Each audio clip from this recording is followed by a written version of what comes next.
మహబూబాబాద్ జిల్లా డోర్నకల్ పట్టణంలోని పోస్టాఫీస్ కార్యాలయంలో ప్రభుత్వం అందిస్తున్న సామాజిక భద్రతా పింఛన్ల చెల్లింపులపై వచ్చిన ఫిర్యాదులపై అధికారులు స్పందించారు.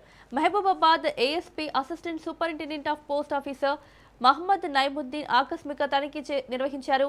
వృద్ధులు, వికలాంగులు, ఒంటరి మహిళలకు ప్రతి నెల అందాల్సిన పింఛన్ మొత్తంలో కొంతమందికి చిల్లర రూపంలో ఇవ్వవలసిన 16 రూపాయలు ఇవ్వడం లేదన్న ఫిర్యాదులు వచ్చిన నేపథ్యంలో ఆయన కార్యాలయాన్ని సందర్శించి వివరాలు సేకరించారు.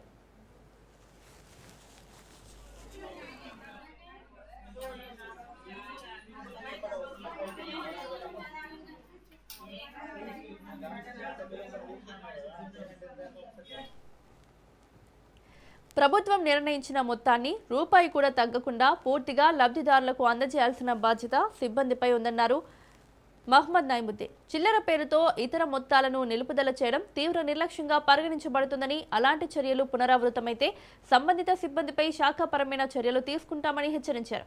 లబ్ధిదారులు తమకు అందవలసిన మొత్తం పూర్తిగా పొందుతున్నారా లేదా అన్నది జాగ్రత్తగా పరిశీలించుకోవాలని, ఏవైనా తేడాలు గమనించిన వెంటనే ఉన్నతాధికారులకు లేదా సంబంధిత కార్యాలయానికి ఫిర్యాదు చేయాలని సూచించారు. ప్రభుత్వ పథకాల అమలులో పారదర్శకత, బాధ్యతాయుత వ్యవహారం ఉండాలని, బలహీన వర్గాల హక్కులు కాపాడటంలో ఎలాంటి రాజీ ఉండదని ఆయన స్పష్టం చేశారు.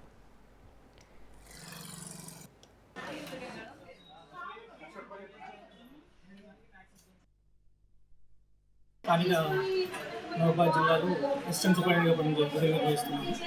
ఈరోజు డోర్నకల్ పోస్ట్ ఆఫీస్లో విజిట్ రూపంలో ఈరోజు రావడం జరిగింది.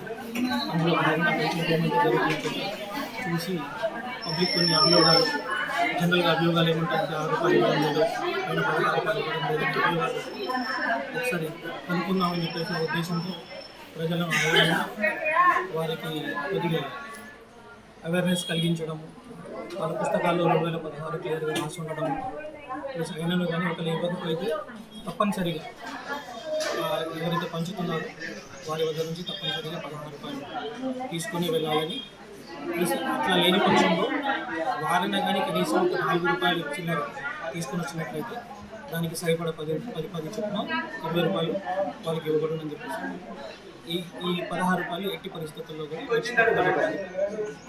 వారి డబ్బు వారు తీసుకోవాలి. గవర్నమెంట్ వారికి ఇస్తున్న డబ్బు కాబట్టి వారికి తీసుకోవాలి. తప్పనిసరిగా నేను 16 రూపాయలని అడిగి మరీ తీసుకొని వెళ్ళాలి.